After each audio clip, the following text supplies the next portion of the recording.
Pablo, buenos días también para ti, gracias por tu presentación. Amigos, buenos días también a ustedes y muchísimas gracias por la sintonía a esta hora. Lo anuncié a Pablo, tengo un invitado acá que prestigia nuevamente esta sección. Digo nuevamente porque vino ya hace unos cuantos meses acá y siempre es un placer recibirlo en esta mañana, en esta sección o en estas secciones de mañana. El maestro Cecilio Thiele. Gracias, maestro. Y yo, de verdad, encantado de estar otra vez contigo. Es un placer. Conversando sobre música. Siempre el tiempo es más corto que lo que quisiéramos. Exacto. Para conversar sobre música, por supuesto, pero sobre todo sobre investigaciones. Exacto. Sus investigaciones sobre el euroafricano, Sí. sobre Espadero, bueno, sobre una serie de... Sobre la música cubana en general, porque a mí lo que siempre me ha preocupado y ocupado la música cubana. He tenido la suerte de recibir una buena formación. Estuve estudiando en París, después en Moscú, y ese bichito que me inculcaron mis padres de la cultura cubana, pues él se ve aquí en esta colección. Qué bueno. Y siempre hay que hacer la aclaración, porque bueno, la gente, el gran público quizá lo conozca más como concertista. Sí. A usted y a su hermano Evelio, violinista. Pero bueno, usted también lleva a la par, o ha llevado durante muchos años, exacto, a la par de su labor como concertista, esta labor de investigación. De investigador, sí. Y yo he tenido la suerte, bueno, en Moscú yo estudié y realmente el músico tiene que ser culto. Decía Robert Schumann que el músico que nada más que sabe de música no sabe de nada. Y entonces este bicho de conocer, y sobre todo que tengo, digamos, la sangre cubana. Claro que sí. Bueno, vamos a ir mostrando. El maestro nos ha traído, amigos televidentes, una trilogía que ha salido en días pasados por parte de la Casa Discográfica Colibrí, pero yo quiero mostrar primero de esta trilogía este disco que ha sido Premio Cuba Disco en investigación. Sí. Que aprovechamos para felicitarle a usted, gracias, a la disquera por este merecidísimo premio, que es parte de esta trilogía. Pero claro, bueno, en este caso este es el premio, sí, que ya se anunciaron los premios especiales, aquí lo estamos viendo, es por acá, sí. Este es El Lamento del Poeta. El Lamento del Poeta. Y tiene que ver con Espadero, sí, nada más y nada menos que alguien a quien usted ha estudiado y ha, digamos, traído a la modernidad nuevamente. Exacto. Yo tengo que decir que esta es la segunda vez que participo en Cuba Disco. En el año 2007 participé con otro fonograma dedicado a Espadero. Es otra trilogía que hizo el museo, partitura, el libro de mi tesis de doctor y un CD, ¿no? Y ahora, después de las investigaciones, después de profundizar en lo que es la cultura cubana, yo consideré que había que plasmarlo en música, porque esto es música que no se ha grabado. Aquí hay varias primicias.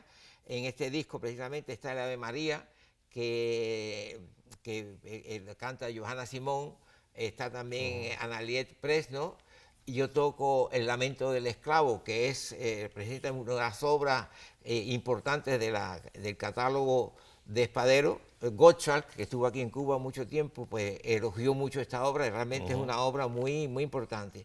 Y también en otro fonograma que se llama Recuerdos de la Isla de Cuba, que tiene que ver con Fontana, que es un compositor polaco que vivió mucho tiempo aquí y dejó, yo creo que sembró la semilla, que es lo que nos diferencia a nosotros de la música española, que es unir la gran forma de la música de concierto, música clásica, con temas populares. Y aquí también hay alguna primicia, como es, digamos, la pieza de Espadero, Meditación, que fue dedicada a Díaz Albertini, Rafael Díaz Albertini, y que toca Desiré Justo. O sea que yo he contado, esta es una iniciativa que yo tomé para enriquecer el catálogo de la música cubana, y conté con la colaboración de Colibrí, que si no es por Colibrí, no es por su directora, no hubiese podido llevar adelante. Claro, ¿no? claro. Y realmente pues estoy muy contento. Y el tercer disco... Se pueden, perdón, sí, abrir claro, brevemente, no, es que están sellados, son discos que... Bueno, no explota. No. El tercer disco, maestro, entonces. Y el tercer disco se llama Las Delicias, que tiene que ver con los músicos negros. Yo creo que es muy importante destacar que se están grabando por primera vez obras de Ulpiano Estrada, que es un negro que nace, yo lo repito, en 1777, en pleno siglo XVIII. Decía que había dirigido Juan... Dirigió Rachmaninoff, Rossini y Mozart. en 1817. O sea que la música cubana viene del siglo XVIII y que eso es algo que se desconoce y no se toca. Está Vuelta y Flores, y después yo quiero mencionar aquí y agradecimiento a la señora Clara Marina Hernández, que conservó los manuscritos de la familia Jiménez Berroa y que nos permite poderlo tocar. Está un vals de Catalina Berroa, que es una gran compositora cubana que no se conoce, y hay una habanera de Belio Tiles Soler que yo creo que refleja algo del siglo XX.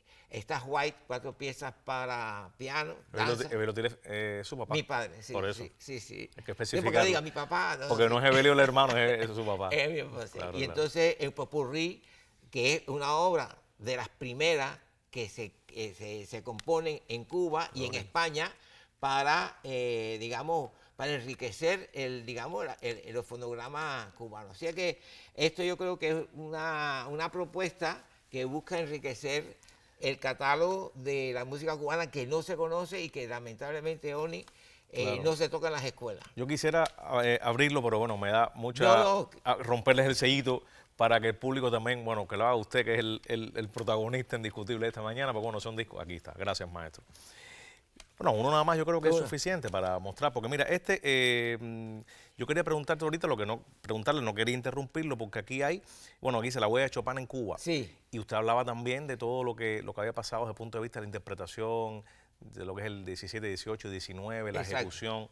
Y esto, ¿usted conserva algunos de estas, o sea, parte de estas investigaciones, conserva partituras, conserva toda esta documentación? Claro, todo o sea, ¿la es- tiene? Sí, las tengo, sí, ha sido posible. Muchas de estas obras están en el Museo de la Música y yo estoy trabajando, colaborando con el Museo de la Música y yo creo que hay que rescatar un montón de música que está ahí y que necesita que los intérpretes nuestros digamos, se incorporen a esta tarea de divulgar la música cubana y romper un poco el esquema, digamos, del negro.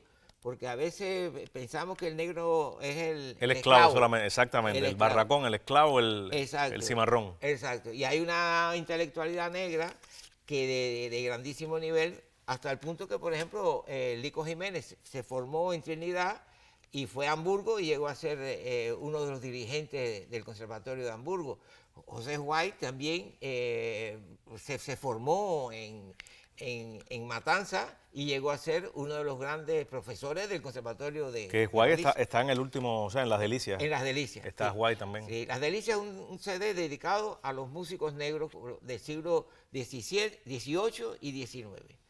¿Y cómo, porque usted ahorita me hablaba antes de estar acá y voy a ser ético, pero bueno, voy a ese bichito que a veces también tenemos. Sí. Usted me hablaba de Aponte inclusive, de esa cultura Sí, de Aponte. exacto. ¿Cómo se interrelaciona quizá todo el pensamiento político, social, cultural, de esa Cuba, de esa... Yo pienso que a veces hay unos esquemas sobre la cultura cubana que no se ajustan a la realidad. Aponte es un ejemplo de ello. Aponte, cuando uno lee las biografías, se pone en primer lugar que si era miembro del Cabildo Changutedum, que si era Lucumí, y él es un cubano. Él tiene un libro, de pintura donde él describe toda una serie de, digamos, de personajes de la mitología griega, habla de Homero, habla de Esopo. Es decir, que ahí cuando tú lees ese libro, que es el resultado de la meticulosidad y de la burocracia española, ¿no? De los interrogatorios. De los interrogatorios, claro. porque el libro se perdió. El libro no consta, pero ahí está todo descrito. Uno se da cuenta de que es uno de los primeros negros intelectuales cubanos de altísimo nivel y no el pobre, ¿cómo decir? Es carpintero. No, él era un artista. Y yo creo que todo lo que se hizo en el siglo finales XVIII y XIX, José Antonio Sacco lo denuncia cuando dice que las artes están en manos de los negros. Y es verdad que los blancos estaban en otra cosa, en el comercio, en lo militar, digamos, en la política. La música, y es un poco una característica española, porque Felipe I de Borbón trajo a Farinelli, trajo a Boccherini, trajo a Scarlatti, porque los músicos españoles no tenían esa característica. Ellos preferían importar músicos italianos, franceses. Y eso nosotros no lo tenemos. Nosotros, los músicos cubanos eran apreciados y eran respetados, de manera tal que en Cecilia Valdés, por ejemplo, aparecen tres bailes, y en los tres está Ulpiano Estrada, está Brindis de Sala, padre, y está Tomás Vuelta y Flores. Si no me corta, sigo hablando. Sí, no. Maestro, no, un placer siempre. Todo esto, hay varias información, o sea, mucha información que usted nos ha traído, y yo creo que sería menester importantísimo mostrar también esto, que quedó pendiente del encuentro anterior, que usted lo prometió acá, y esta investigación, que bueno, los amigos televidentes van a ver que es bastante voluminosa, en el buen sentido, y una acuciosa investigación, tiene que ver, digamos que junto a su tesis doctoral sobre Espadero, esto tiene que ver también con parte de estos tres discos, esta trilogía que estamos conversando hoy, sobre el euroafricano. Yo me sumerjo en este mundo del euroafricano o euronegro, porque cuando yo defiendo mi tesis sobre Espadero, critico a Alejo Carpentier, porque Carpentier se equivoca con Nicolás Ruiz Espadero, que lo considera europeizante. Nicolás Ruiz Espadero es una persona que está sumergida en la sociedad cubana y utiliza la música de las contradanzas, que es una creación de los negros cubanos. Pero cuando yo planteo eso, me dicen, no, este es un africano con rasgos europeos. Digo, no, es cubano. Entonces, este libro se llama El euroafricano, su presencia en la cultura europea del siglo XVI al XVIII. Y lo hago no porque me interese Europa como Europa, sino para demostrar que aquí hay un negro cubano que nos viene de España, que es un tipo de una cultura parangonable con la de los blancos. Claro, y todo esto tiene que ver, maestro, con, digamos, con toda esa, porque bueno, se habló durante muchos años y se sigue hablando sobre la labor de los mecenas, de los filántropos, que bueno, que ayudaron muchísimo a parte de sus esclavos, a su dotación, que bueno, que veían en ellos ciertas cualidades y los mandaban a estudiar de forma filantrópica a Europa, etcétera. Pero también hay que hablar de toda una serie de elementos, digamos, contextuales, o sea, el contexto. Porque por mucho que yo quiera ayudar a un muchachito o muchachita o algo, pues bueno, si no tiene el talento, no tiene una tradición y no tiene una cultura, pues quizá eso es que esto vaya nos viene, en contradicción, ¿no? Sí, esto nos viene de España, por digamos, la convivencia que existió en España con los moros y los cristianos. En aquel momento la sociedad árabe era mucho más desarrollada que la cristiana. Y fíjate tú que reyes cristianos enviaban a sus hijos a estudiar a Córdoba y a Granada, que habían unas universidades. De modo que cuando nos llega aquí, no nos llega esa dicotomía África y España, no es exacta. Ya venía mezclada ya. Ya venía mezclada, exactamente. Qué bueno. Bueno, vamos lamentablemente a despedirnos, porque si no, mostrar y bueno, mencionar nuevamente esta trilogía que, bueno, Ana Lourdes fue la productora musical. Ana Lourdes Martín, un beso, por supuesto, un abrazo. Y bueno, felicitarlo por que fue el premio de investigación de este Cubadisco 2024, como es el nuevo eslogan. Y agradecerle, maestro, su presencia acá, felicitarlo y gracias a ti, Oni, que yo sí cuento contigo siempre y tú me das un apoyo grandísimo. Claro, ayer hubo una presentación del maestro acá en la sala Argelías León, no pudimos estar, algunos por estar en otras menesteres de Cubadisco, pero siempre su presencia y su investigación y su arte y su interpretación engrandecen y ennoblecen a la música cubana. Gracias, Oli. Gracias, maestro, un placer. Amigos, ya lo saben, hoy estuvimos conversando con el maestro Cecilio, siempre se me va el Evelio Cecilio, tengo que decir pianista, porque también conozco a Evelio, por supuesto que sí, un grandísimo abrazo para él también. Gracias a ustedes, amigos, buenos días y hasta un próximo encuentro.